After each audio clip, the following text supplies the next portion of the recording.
Olá, gente. Vamos começar mais uma aula de eletroquímica, estudando hoje a pilha de Daniell. Para a gente compreender a montagem dessa pilha, a gente vai primeiro fazer uma reação de oxirredução. Então, qual é a reação? Vou dar os potenciais de redução. Então, cobre 2 mais 2 elétrons vai dar cobre 0 e o potencial é mais 0,34 volts. Observe que é cobre 2 mais 2 elétrons. Então, é o potencial de redução, que é considerado o potencial padrão na eletroquímica. Depois, o outro potencial é zinco 2 mais 2 elétrons, dando zinco 0. E aí vai dar o potencial de redução do zinco 2 mais é igual a menos 0,76 volts. Então, você tem dois potenciais de redução. Qual seria a provável reação química de óxido-redução que você poderia obter? Bem, você deve fazer o seguinte: eu dei duas semi-reações de redução. Uma delas vai ter que inverter para virar uma semi-reação de oxidação. Você vai inverter aquela de menor potencial, que é a semi-reação do zinco, porque o potencial de redução é menos 0,76, na hora que você inverter, vai ficar mais 0,76. Bem, e aí você vai ter quais são os reagentes, quais são os produtos e quanto que vale o potencial global da reação. Então você vai obter zinco 0 mais cobre 2 mais, aí vai dar zinco 2 mais cobre 0, e o potencial global vai ser igual a mais 1,10 volts. Eu acho que vocês já fazem isso com uma certa tranquilidade. Realizando, então, a experiência. Você vai pegar uma lâmina de zinco 0 e vai mergulhar numa solução que contém um sal de cobre, sulfato de cobre 2, por exemplo. E você vai observar o que acontece. Você vai notar que após algum tempo, a lâmina de zinco vai estar modificada, ela vai estar assim, como se tivesse perdido parte dela. Bem, vai também aparecer alguns átomos diferentes na lâmina. Também você vai notar que alguns átomos de cobre que se prendem à lâmina, eles, logicamente, têm cor diferente do próprio zinco, porque é cobre, e algumas vezes eles não ficam presos, algumas vezes eles caem no fundo do recipiente. Então, bem na direção da lâmina de zinco, vai existir uma pequena porção de um material que aparece no fundo do recipiente, que é cobre puro, que é cobre 0. É claro que o que está acontecendo é que o zinco está transferindo elétrons para o cobre. O zinco, nesse momento, ele vira zinco mais 2 e deixa a lâmina. Então, deixa um buraco na lâmina, que é onde estava o zinco. Ele vai virar zinco mais 2. E o cobre mais 2, ele vai se aproximar da lâmina, no contato com a lâmina, ele ganha os 2 elétrons. Aí vai virar cobre 0. Tá bom. Então, agora vamos imaginar um caso assim, maluco. Você pega a lâmina de zinco e tira do recipiente, mas coloca um fio unindo a lâmina à solução de onde tem cobre 2 mais. Aí você fala assim, será que os elétrons do zinco sabem que tem que ir pelo fio até chegar no cobre 2 mais? Bem, então essa é a ideia que eu queria que vocês então imaginassem. Bom, o que você vai notar, enquanto essa lâmina de zinco estiver no ar atmosférico, o fenômeno não acontece, porque o zinco que perde 2 elétrons não pode se jogar no vazio, no ar atmosférico. Mas se você mergulhar em uma solução aquosa, em água, numa solução que já contém íon zinco, ou mesmo que não contenha íon zinco, em água, então o que vai acontecer? Quando o zinco virar zinco 2 mais, ele vai poder ir para a água. E ele vai então ser recebido pelas moléculas de água, que são moléculas polares, e vão abraçar o íon zinco 2 mais. Já do outro lado, então o que vai acontecer? O cobre mais 2 vai se prender ao fio de cobre. Bem, normalmente os fios são de cobre, mas seria um fio de qualquer material. Então o que acontece? O zinco vai mandar os 2 elétrons através de um fio, vai para outra solução, o cobre mais 2 recebe esses 2 elétrons e ganha, então, os 2 elétrons e vira cobre 0. Esse é o fenômeno que está acontecendo. Bem, você acabou agora de produzir uma corrente elétrica, porque você vai ter 2 compartimentos e os elétrons vão estar passando pelo fio. Bom, isso aí é uma corrente elétrica. Então você gerou uma corrente elétrica através de uma reação de óxido-redução. Agora, existem muitos detalhes que você deverá observar. Primeiro, se o elétron é transferido do zinco para o cobre, o zinco vai virar zinco mais 2. Muito bem, até aí beleza. Mas aí o que acontece? O próximo átomo de zinco, ele vai ter que sair da lâmina e vai para a solução. Mas quando ele chegar na solução, já vai encontrar um íon de zinco mais 2. Já vai encontrar uma solução positiva. e ele não vai querer mais ir para aquela água. Bem, do lado do cobre, o que vai acontecer é que quando o cobre mais 2 se dirigir para a lâmina de cobre, vamos dizer assim, ele vai virar cobre 0. Mas aí o que acontece? Vai estar sobrando sulfato. O próximo cobre 2+, já não vai conseguir mais sair da solução, porque a solução está negativa e não deixa o cobre ir mais para a lâmina de cobre. Então, o que está ocorrendo é o seguinte: você vai precisar fazer uma troca de carga elétrica, porque os elétrons estão passando pelo fio. Mas pela solução, deverá acontecer uma compensação. Assim, quando o zinco mais 2 vai para a solução, alguma carga negativa deverá neutralizar o zinco mais 2. Então, o que se fez foi o seguinte: coloca-se uma ponte salina. O que é uma ponte salina? É um tubo no formato de U, emborcado, onde você vai colocar um sal lá dentro. Vamos colocar uma solução de sulfato de potássio. Por que sulfato de potássio? Porque o sulfato é um ânion que é comum às duas soluções. Então, o íon sulfato ele vai ser idêntico para todo mundo. E de potássio, porque o potássio é um íon bastante veloz. Então, assim que houver necessidade de ele se movimentar, ele vai se movimentar rapidamente para fechar o circuito. Então, a ponte salina fecha o circuito. Assim, cada zinco 2+ que cai na solução, um íon sulfato que se encontra na solução chamada ponte salina, ele vai descer e neutraliza aquele zinco 2+ que chegou ali. E do outro lado, o que vai acontecer? Como foi um íon sulfato para o outro lado, um íon sulfato da cuba onde se encontra o sulfato de cobre entra na ponte salina para poder fazer o percurso em direção à cuba de zinco 2+. Então, examine o movimento das cargas negativas. Os elétrons saem do zinco e vão para o cobre, mas os íons sulfato, que também são negativos, saem da cuba de sulfato de cobre para a cuba de sulfato de zinco através da ponte salina. Só que em vez de ele dar toda essa volta, então o que acontece é que os próprios íons sulfato, que já se encontram dentro da ponte salina, podem fazer esse processo imediatamente. Bem, existe uma outra maneira também de você fazer esse equilíbrio. Por exemplo, quando o cobre 2+ vai para a lâmina de cobre, quer dizer, vai virar cobre 0, vai sobrar sulfato, certo? Então, pode acontecer de 2 íons potássio K+ da ponte salina irem para a solução com o objetivo de neutralizar as duas cargas negativas do íon sulfato SO4 2-, que se encontra agora em excesso na solução do cobre. Repetindo, o sulfato 2- não ficaria sozinho. 2 íons potássio saem da ponte salina para a solução, de tal maneira que o circuito é fechado instantaneamente. O elétron caminha pelo fio e os íons caminham pela ponte salina. No fim das contas, a ponte salina só serve para poder fazer a transferência de íons de uma solução para outra. Então, em vez de você utilizar uma ponte salina, você poderia colocar uma parede porosa que deixasse as duas soluções separadas, mas que permitisse a movimentação dos íons através dessa parede porosa. Examinando agora, de novo, a pilha de Daniel. Vai sair da lâmina e vai para a solução, e vai sobrar zinco 2+ nessa solução. Os íons cobre mais 2 do outro lado, na outra solução, se dirigem à lâmina de cobre, onde vai se transformar em cobre 0. Logicamente, vai sobrar íon sulfato. Então, o que acontece? Em uma cuba, num compartimento, sobra zinco 2+, no outro compartimento, sobra sulfato. Bem, você vai observar que vai haver uma migração de íons através dessa parede porosa. Tanto o zinco 2+ pode atravessar em direção à cuba de sulfato de cobre para neutralizar o sulfato, como o sulfato pode atravessar a parede porosa, indo em direção à cuba de zinco para neutralizar o zinco 2+. Quer dizer, na realidade vai haver constantemente uma transferência de íons, tanto o zinco 2+ como de sulfato do 2-. Nesse momento, a gente vai fazer uma revisão do que já foi falado e dar agora alguns nomes que são utilizados no estudo das pilhas.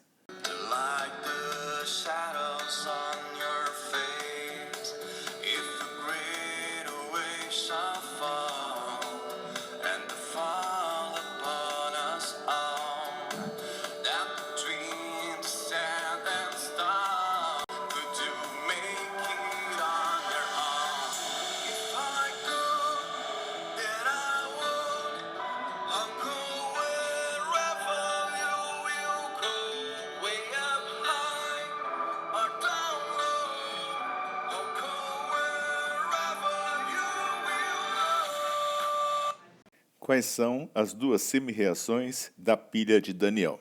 Zinco 0 está sofrendo uma oxidação e vai virar zinco 2+, mais 2 elétrons. O cobre 2+, do outro lado, vai ganhar 2 elétrons que vieram lá do zinco através do fio e vai virar cobre 0. Bem, vai então ocorrer uma redução. O polo, a região onde ocorre a oxidação, é chamada de ânodo. A região, o polo, onde ocorre a redução, é chamado de cátodo. Bem, então, ânodo é onde ocorre a oxidação e cátodo é o polo onde ocorre a redução. Agora, quem é o polo positivo, quem é o polo negativo? A pergunta que você tem que fazer para acertar sempre é a seguinte: da onde saem os elétrons? Bem, a gente está observando pelas semi-reações que os elétrons saem do zinco. É o zinco que sofre oxidação. Então, os elétrons saem do polo negativo. Logo, quem é o polo negativo? É o eletrodo de zinco. Aquele conjunto inteiro de onde estão saindo os elétrons se chama polo negativo. E para onde vão os elétrons? Para o cobre. Então, o conjunto do cobre, o eletrodo de cobre, é chamado de polo positivo. Existe também uma classificação, uma denominação assim: o que é o circuito interno, o que é o circuito externo da pilha. O circuito externo é por onde passam os elétrons, ou seja, pelo fio. E o circuito interno é o que acontece com os íons, ou seja, a solução mais a ponte salina, ou as soluções mais a ponte salina, constituem o circuito interno. Agora, o que acontece com cada eletrodo, com a massa de cada eletrodo? A lâmina de zinco aumenta ou diminui? A lâmina de zinco diminui. Por quê? Se os átomos saem da lâmina e vão para a solução, quer dizer que essa lâmina está ficando cada vez menor, uma massa menor, já que os átomos de zinco estão saindo da lâmina. E, com relação à lâmina de cobre, o outro polo, os íons cobre 2+ se prendem à lâmina de cobre. Quer dizer, na forma de cobre 0.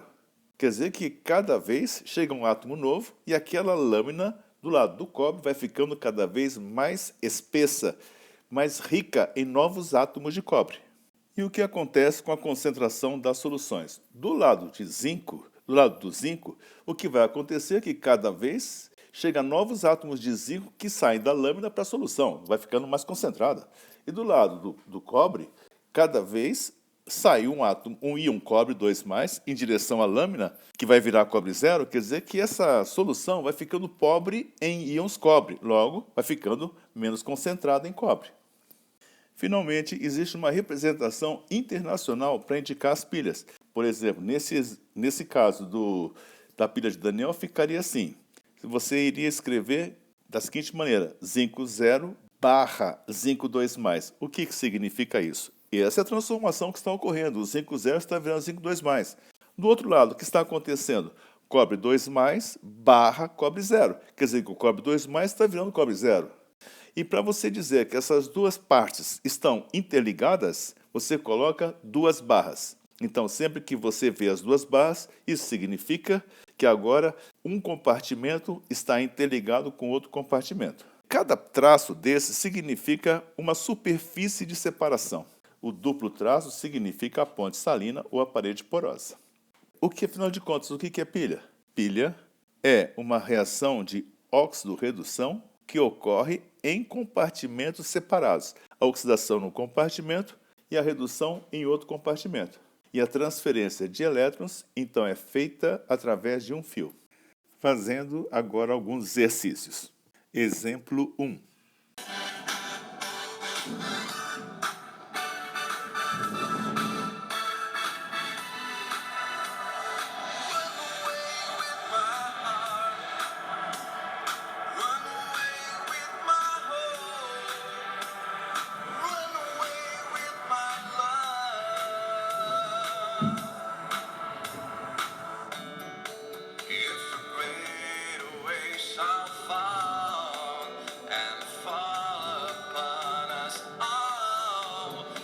O exercício fala assim: esquematizar a pilha ferro-prata. E aí são dadas duas semi-reações. Ferro 0 para ferro 2+, mais 2 elétrons, vai dar potencial. Veja bem que esse é o potencial de oxidação. É igual a mais 0,44 volts. E o outro é Ag0, vai dar Ag mais elétron, e o potencial menos 0,80 volts. Você está vendo que as duas semi-reações são duas semi-reações de oxidação. A gente vai ter que inverter uma delas, porque vai ter que haver uma oxidação e uma redução. Inverte-se qual? Aquela de menor potencial, que vai ser a da prata. Então você vai ter o seguinte: ferro 0 vai dar ferro 2+, mais 2 elétrons, e o potencial mais 0,44. E a prata vai ser invertida, vai ficar assim: Ag mais elétron vai dar Ag0 e o potencial vai ficar mais 0,80 volts. Até aí tudo bem. Vamos acertar o número de elétrons. O ferro perde 2 elétrons, então a prata tem que ganhar 2 elétrons. Então tem que multiplicar a semi-reação da prata por 2, mas não mexe no potencial. Então no final, somam-se essas duas semi-reações e você vai ter a equação global. Ferro 0 mais 2 Ag vai dar ferro 2+, mais 2 Ag0. E o potencial global é chamado de potencial global da reação, ou força eletromotriz, ou ΔV da reação, que é igual a mais 1,24 volts. Então, a primeira pergunta, qual é a reação e a força eletromotriz, já estão resolvidas. A letra B pergunta assim: desenho da pilha identificando onde é o ânodo, onde é o cátodo. Para você desenhar a pilha, você deverá começar desenhando duas cubas, um lado do ferro e um lado da prata. Do lado do ferro, você vai pegar uma barra de ferro, água e um sal de ferro dissolvido. Qual é o sal de ferro solúvel? É o sulfato de ferro. Tudo bem, mas não precisa ser obrigatoriamente sulfato. Mas o sulfato é o mais barato, é o mais fácil de você encontrar. Do outro lado, na outra cuba, você vai ter então a cuba, uma lâmina de prata e um sal de prata solúvel. Um sal de prata solúvel pode ser o nitrato de prata. Agora, examinando as semi-reações, os elétrons vão sair da onde? Do ferro ou da prata? Você vai observar nas semi-reações que os elétrons vão sair do ferro. Vai ser ferro 0 que vai virar ferro 2+, mais 2 elétrons. Então, da onde saem os elétrons, ali é o ânodo e é o polo negativo. Para onde vão os elétrons é o polo positivo, e onde vai acontecer a redução, o recebimento de elétrons, se dá o nome de cátodo. Então, ânodo é o ânodo de ferro e o cátodo vai ser o cátodo de prata. A letra C. Quem é o polo negativo, quem é o polo positivo? Quem é o circuito interno, quem é o circuito externo? Bem, o polo negativo é da onde saem os elétrons, que vai ser o eletrodo de ferro. O polo positivo é para onde vão os elétrons. Então, vai ser o eletrodo de prata. Agora, quem é circuito interno, quem é o circuito externo? Circuito externo é por onde vão passar os elétrons. Isto é, o fio que une os dois eletrodos. E o circuito interno são as soluções e a ponte salina. Então, no circuito interno estão os íons que se movimentam fechando o circuito. E a última pergunta, letra D. Qual é a representação e o PAC para essa pilha? Então, você vai escrever as semi-reações da pilha agora assim: ferro barra ferro 2+, quer dizer, ferro 0 que vai virar ferro 2+. Dois traços para indicar a ponte salina. Vai colocar assim: Ag barra Ag0. Dessa maneira, você fez a representação internacional da pilha, dessa pilha. Vamos agora fazer o segundo exemplo.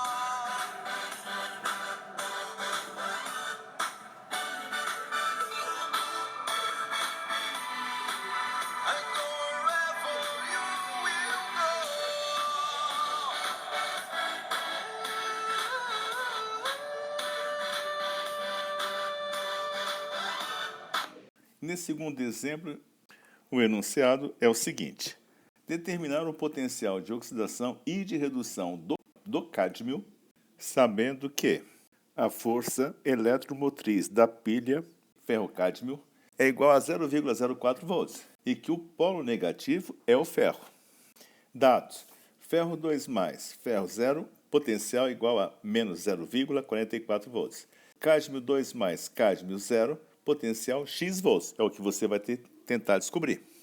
Vamos escrever as duas semi-reações. Eu já sei que o ferro vai ser o polo negativo, então é de lá que vão sair os elétrons. Ou seja, o ferro é que vai ter a semi-reação de oxidação, que perde elétrons. Então vai ficar assim, ferro Fe é 0, vai dar ferro 2+, mais 2 elétrons, potencial mais 0,44 volts.